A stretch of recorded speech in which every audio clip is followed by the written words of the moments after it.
Hi and welcome again. This time around I will explain how to get through Path 1 of the Exploration mode in Ascalonian Catacombs.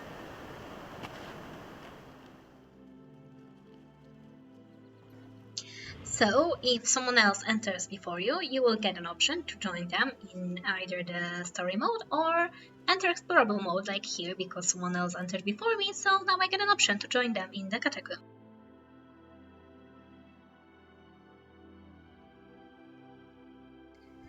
Once again, I will be skipping the cutscenes because, well, it's for the tutorial, not for the other stuff.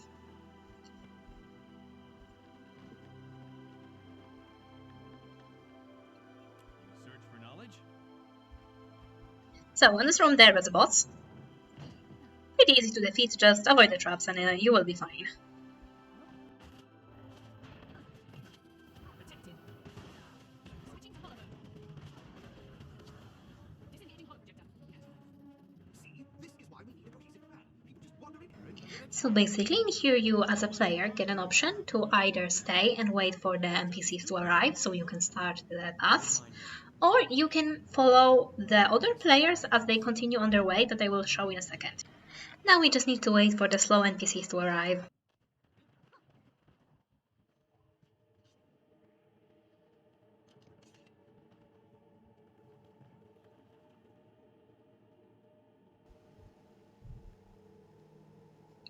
And this is where you can choose your path as soon as people finish the story. You have questions? Knowledge is the greatest treasure.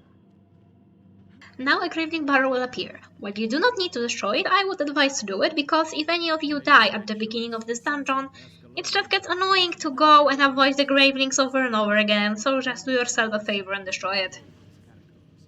Let's go. I'll guide you. Crossing heat thresholds.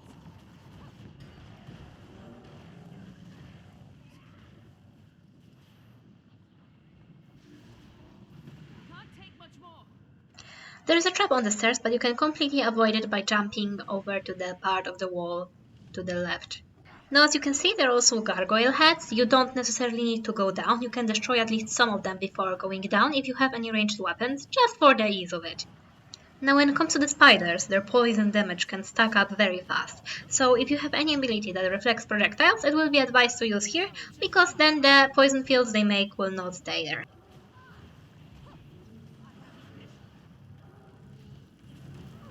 Now if you kill a few of those spiders, their mama will spawn, like you can see over there. And this fight can get a bit annoying. You can see that white attack, that thing immobilizes you, which can become very bad when you stand in the middle of her poison. What's recommended is to stay at close range and attack her, and when she turns your way, just dodge back so you don't get stuck with her speed.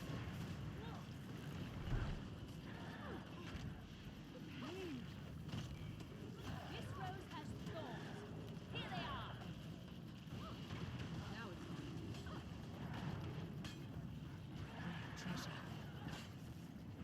Anyway, don't try to pick people up if they are in the red circles, because you need at least 2 people to pick them up, because the damage of the poison is quite strong. Now, you can see the gravelings over there, and it's just recommended to stuck in this place, because they have attacks that will knock you back down, and this way you won't get thrown over the entire map. One person should aggro them and then just go back, so yeah.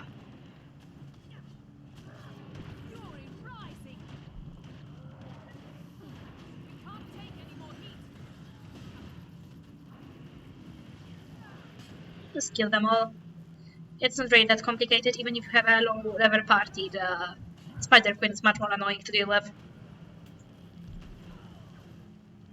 Now, this next part is full of traps. Again. You just need to watch the circles as they appear. You can also do what that person did, but there's a place when you can wait them out. And on the very end, there is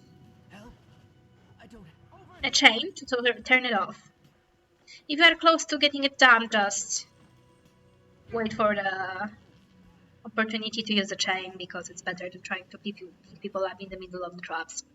Now, there is an optional boss in the middle. Like I said, it's optional. It's pretty hard to defeat, but when you know the strategy, which is once again to stuck in place, you can defeat him with not that much of a problem. Like I said, it's really in the lower level dungeons, the strategy of just stacking in place often works. Anyway, this is where you should stack. Just wait for the entire party to come. This is mostly because the skills that are shared will be able to get used. Yeah, one person just pulls the boss here, so that we can all attack him.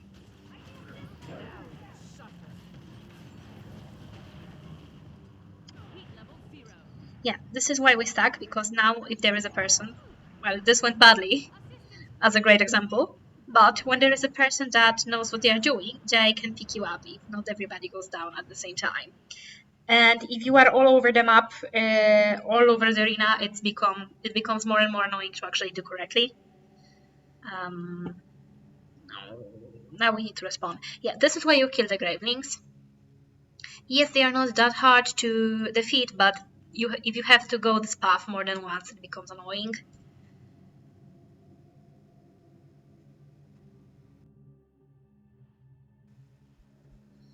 So what the guy's talking about is CC, which has the break bar. And it's advised if you can break it with skills like cripple or immobilize, it's advised to use them, because usually they either stun the boss or prevent the boss from using one of the stronger attacks.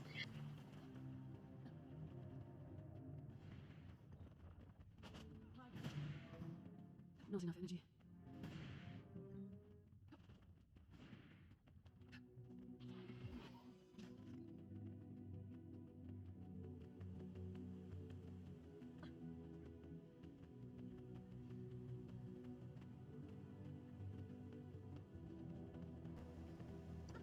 Now, like I said, this boss is optional, so if it's giving your party too much of a trouble, you can just keep him and everything will be completely fine. You will just get a bit less loot.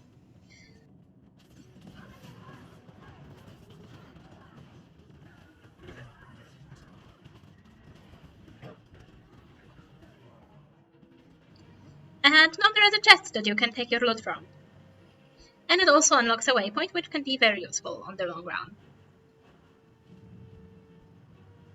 Now this is a place where some abilities that give you swiftness can be used just for the ease of it. Like you can see, the eyes are start to glow, so you just wait for it. Or you do what that person did, but it can end very badly as well. Just dodge at the end and you will be fine. Now, this is where Graveling burrows appear. If you do not have enough strength to destroy them quickly, there will be an NPC protection time in here. Yeah, fucking Hodins. If you are having problems destroying the burrows fast enough, you can leave 2 to 3 people to protect the NPC while the rest of the party destroys them. Disengaging holo projector.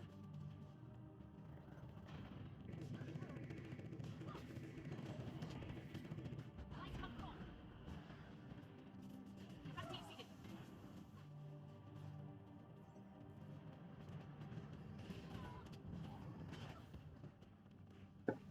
So, yeah, this is where another chest appears. You can see it over here. And now we can enter here Archives say there's a hidden switch that will let us into the weapons storeroom. and go up Found it. to acquire. Only one person needs to do it, so I am just gonna go down. And because we unlocked this waypoint before, we don't need to deal with the annoying trap, we can just teleport over to the middle. Because going down that trap is pretty easy. Going back, on the other hand, well, many problems can come with that.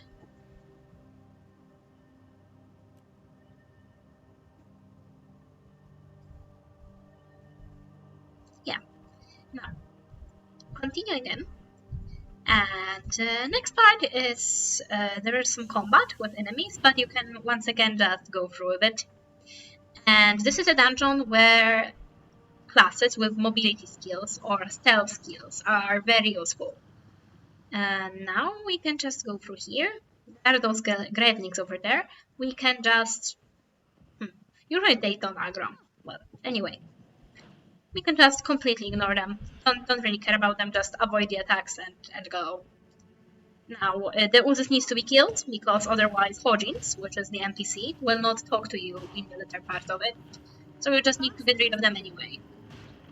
Now, there is a chance to avoid them, but they are not really that hard to defeat, and your entire party needs to avoid them, so just better to kill them all.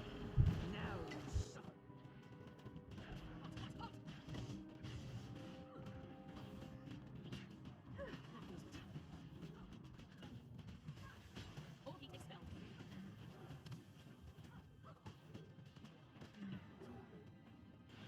Now, the stealth skills are useful here because we need to get scepter parts, and stealth skills can once again leave you out of unnecessary combat.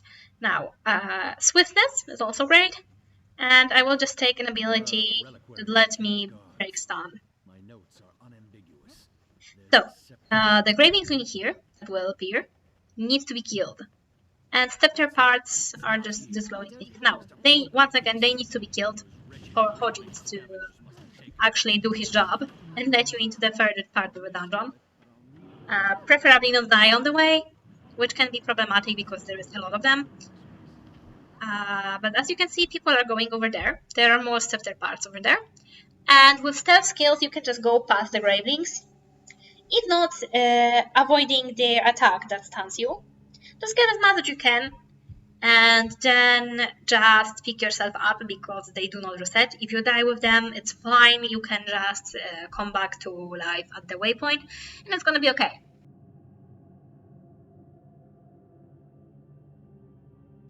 Anyway, I can now pick myself up because I can talk to the NPC now. I can now use the relic quarry waypoint, and this is where the most annoying part of the game comes from. Stand back. I forgot to show you the chest. Good as new. Almost. Yeah, It shouldn't there is a explode chest over like this. here that you can take That's stuff safe from. enough, right? Actually, I don't think I got them because it was there. And not a moment too Yeah. soon. I did it. Sound Anyway, came from the western chambers. Let's head there.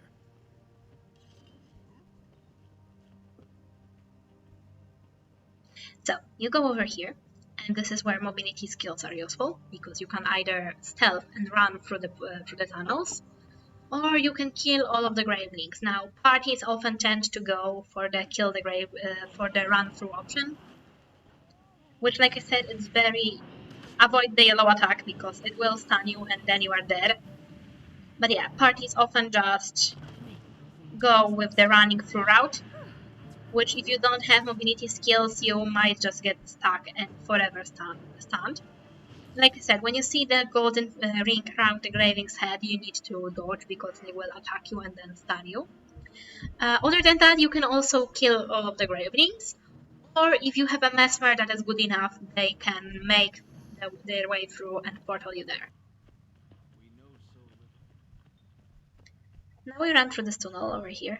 As you can see, I changed my ability just so I can get through. Avoid them and run towards that end so they will be aggro. But if you can see that your party is having problems, just kill most of the gravelings of the way and you will also be fine. So, now we just stand here and wait. The gravelings should, yep, they are just gonna de-aggro. And now we just wait for the rest of the party to make their way here. Now, the last boss is Colossus is Howling King.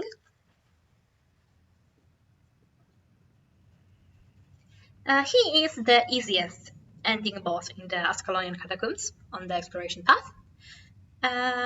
His biggest ability is to summon more of the gravelings. Honestly, if you kill him fast, and you probably should be able to do it, you can just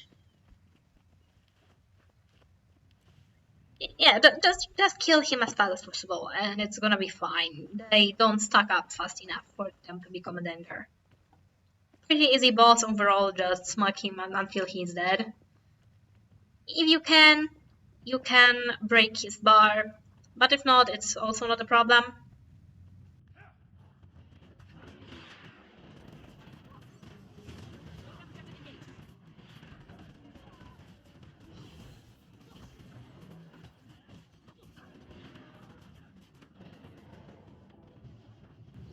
Now, this is the end of the first exploration path. You get 20.